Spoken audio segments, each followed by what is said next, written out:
रात की तारीकी में अगर एक सुनहरी चमक आसमान की वसतों में फैल रही हो तो वह चमक किसी लाइट की भी ना हो।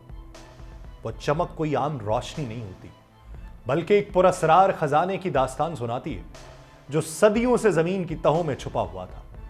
कहा जाता है कि जब जमीन तख्लीक हुई तब कुदरत ने अपनी सबसे कीमती धात सोने को ऐसे गोशों में छुपाया जहां सिर्फ बुलंद ख्वाब देखने वाले ही पहुंच सकते हैं।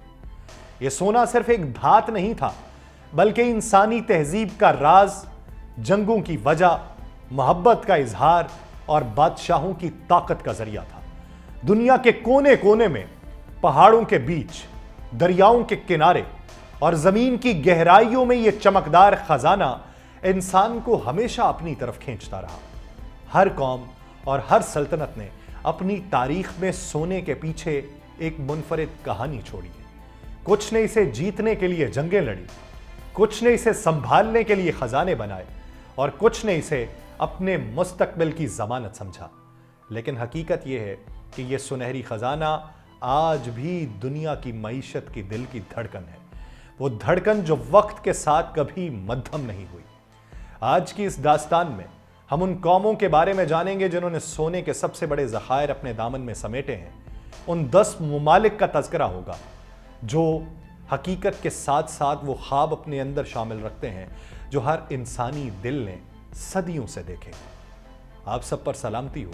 मैं यासिर रशीद हूं और आप देख रहे हैं 92 डिजिटल। नाज़रीन, दुनिया का 10वां बड़ा मुल्क नीदरलैंड है, जिसके पास तकरीबन 612 टन सोना मौजूद है, जिसकी मालियत आज के हिसाब से तकरीबन 35.8 बिलियन अमेरिकी डॉलर्स के करीब बनती है। इस सोने का जखीरा दुनिया के सबसे बड़े सोने के जखायर में 10वें नंबर पर आता है, जो नीदरलैंड की इक्तसादी पोजीशन की अहमियत को उजागर करता है।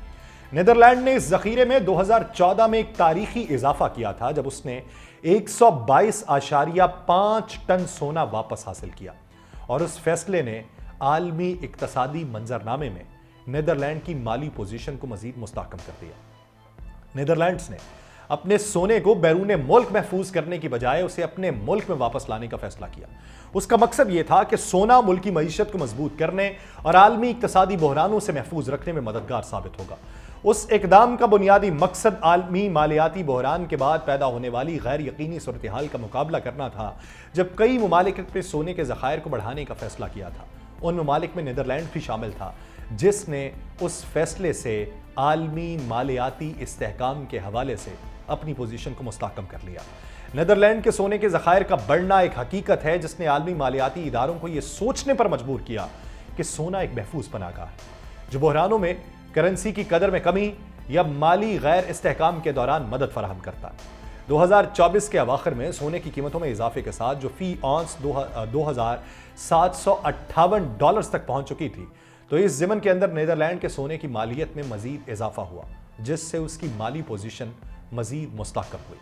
भारत 9वें नंबर पर, जिसका शुमार दुनिया के सबसे बड़े सोने के ज़खायर रखने वाले ममालिक में होता है, उसके पास तकरीबन 800 टन सोना है। यह ना सिर्फ मुल्क की मईशत के लिए एक अहम सतून है, बल्कि एक माली कुव्वत के तौर पे उसकी हैसियत को उजागर करता है। उसके सोने की मालियत तकरीबन 45.5 बिलियन अमेरिकी डॉलर्स के करीब बनती है। भारत के सोने के ज़खायर का एक दिलचस्प पहलू यह है कि यह मुल्क उसके सकाफती, इक्तसादी और तारीखी वर्से का भी हिस्सा समझा जाता है। भारतीय मुआशरे में सोने को हमेशा एक खास मकाम रहा है। यह ना सिर्फ दौलत का निशान रहा है, बल्कि रूहानी लिहाज से भी इसका शुमार कदीम तहजीबों में अहमियत रखने वाली चीजों में होता है। लेकिन जब बात आलमी इक्तसादी बहरानों की आती है तो सोना भारत की मईशत के लिए एक महफूज पनाहगाह बन जाता है। 2014 के बाद भारत ने अपने सोने के ज़खायर में मजीद इजाफा किया था, जिसके पीछे ना सिर्फ आलमी मालियाती बहरान की लहर थी, बल्कि मुल्क की करेंसी को मुस्तहकम करने की जरूरत भी थी। उस जखीरे ने भारत को आलमी सतह पर एक इक्तसादी खिलाड़ी के तौर पर अपनी पोजीशन को मजबूत करने का मौका दिया। और जब 2024 में सोने की कीमतों में इजाफा हुआ तो नवंबर 2024 में 24 कैरेट सोने की कीमत 75,650 रुपए फी 10 ग्राम तक पहुंच गई थी। तो यह ज़खायर भारत के लिए मजीद कीमती हो गए। अब बात करते हैं जापान की। जापान, जिसका शुमार दुनिया के सोने के ज़खायर रखने वाले ममालिक में 8वें नंबर पर होता है, उसके पास तकरीबन 843 टन सोना मौजूद है। यह जखीरा न सिर्फ जापान की मईशत की कुव्वत को जाहिर करता है बल्कि आलमी सतह पर उसकी माली पोजीशन को भी मुस्तहकम करता है। उसके सोने की मौजूदा मालियत तकरीबन 48.2 बिलियन अमरीकी डॉलर्स बनती है, जो आलमी इक्तसादी तनाव और माली बहरानों के दौरान जापान को एक महफूज पनाहगाह फराहम करती है। जापान का सोना एक अहम असासा है जो मुल्क के माली इस्तेहकाम को तकवीत देता है, और यह जखीरा जापान की करेंसी की कदर को भी तहफ़्फ़ुज़ फराहम करता है। जब सोने की कीमतों में इजाफा हुआ था तो जापान के अंदर 2,74,000 जो है सोने की मालियत में इजाफा हुआ फी तोला, जिससे इस मुल्क को एक माली इस्तेहकाम मिला।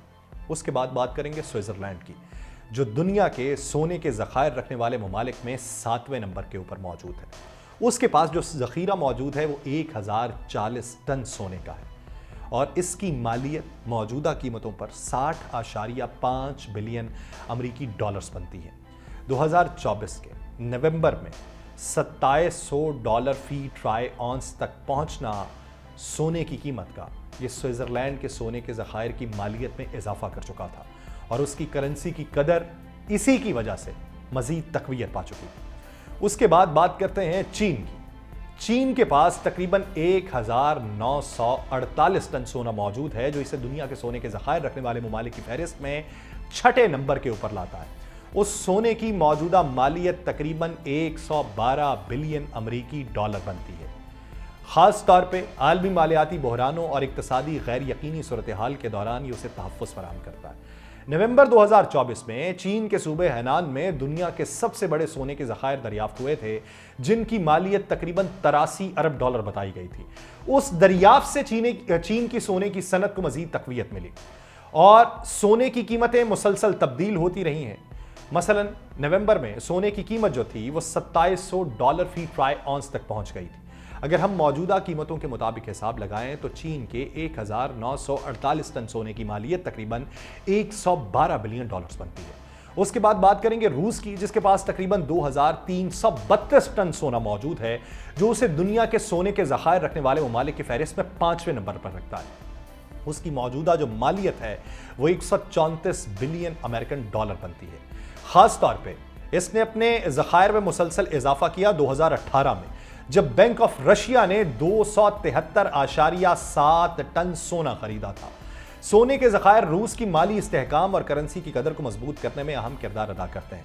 सोने की कीमतें जिस तरीके से मुसलसल तब्दील होती रहीं, और मौजूदा कीमतों के मुताबिक 134 बिलियन डॉलर्स का सोना होना रूस के लिए बड़े ममालिक की फहरिस्त में एक मजबूत पोजीशन के बराबर बनता है। उसके बाद बात करेंगे फ्रांस की। फ्रांस के पास तकरीबन 2436 टन सोना मौजूद है, जो उसे दुनिया के सोने के ज़खायर रखने वाले ममालिक की फहरिस्त में 4थे नंबर पर रखता है। उसकी मौजूदा मालियत 140 बिलियन अमेरिकन डॉलर है।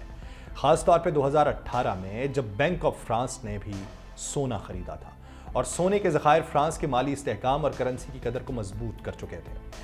इक्तसादी और गैर इक्तसादी सूरत हाल में सोने की कीमतों में मुसलसल तब्दीली ने मौजूदा जो इसकी मालियत रखी वो 140 बिलियन अमेरिकन डॉलर के बराबर रखी। इटली के पास तकरीबन 2451 टन सोना मौजूद है, जो उसे दुनिया के सोने के ज़खायर रखने वाले ममालिक की फहरिस्त में 3रे नंबर पर लाता है। उसकी भी मौजूदा मालियत जो है वो 140 बिलियन अमेरिकन डॉलर से ज़ायद है। और जो इटली का मुल्क है उसने भी 2018 में अपने सोने के अंदर इजाफा किया था, और जो टनों के हिसाब से उसका इजाफा था, उसने इटली को भी मौजूदा आलमी मंजरनामे में एक बेहतर पोजीशन के ऊपर रखा। उसके बाद दूसरे नंबर पर जो मुल्क आता है वो जर्मनी है, जिसके पास 3352 टन सोना मौजूद है, जिसकी मौजूदा जो कीमत बनती है वो 190 बिलियन अमेरिकन डॉलर है। ख़ास तौर पे 2014 में जब बैंक ऑफ जर्मनी ने 120 टन सोना वापस मुल्क में मुंतकिल किया था, तो उस वक्त इसकी जो सोने की ज़ख़ीरा करने की तादाद और इस्तेदाद कार थी वो बढ़ चुकी थी। उसके बाद बात आती है अमेरिका की। अमेरिका दुनिया के सोने के ज़खायर रखने वाले ममालिक में सर फहरिस्त है, जिसके पास तकरीबन 8133 टन सोना मौजूद है। इस सोने की मौजूदा मालियत तकरीबन 460 बिलियन अमेरिकन डॉलर्स बनती है। अमेरिका का सोना न सिर्फ माली इस्तेहकाम का ज़ामिन है, बल्कि आलमी इक़्तिसादी चैलेंजेस के दौरान भी मुल्क को महफूज बनाता है। जब 2024 में $2700 फी ट्राई ऑन्स तक इसकी कीमत गई थी, तो तब जाके इसकी कीमत जो थी वो 460 बिलियन अमेरिकन डॉलर्स बनी। ये दुनिया के वो 10 ममालिक हैं बड़े जो सोने के ज़खायर रखने में सरे फहरिस्त आते हैं। अगर आप इस तरह की मजीद कोई मालूमात जानना चाहते हैं तो कमेंट सेक्शन में अपनी राय से आगाह कीजिए। हम अगली वीडियो में उस पर मालूमाती वीडियो आप तक पहुंचाने की कोशिश करेंगे। मुझे दीजिए इजाज़त। अल्लाह ने के बाद।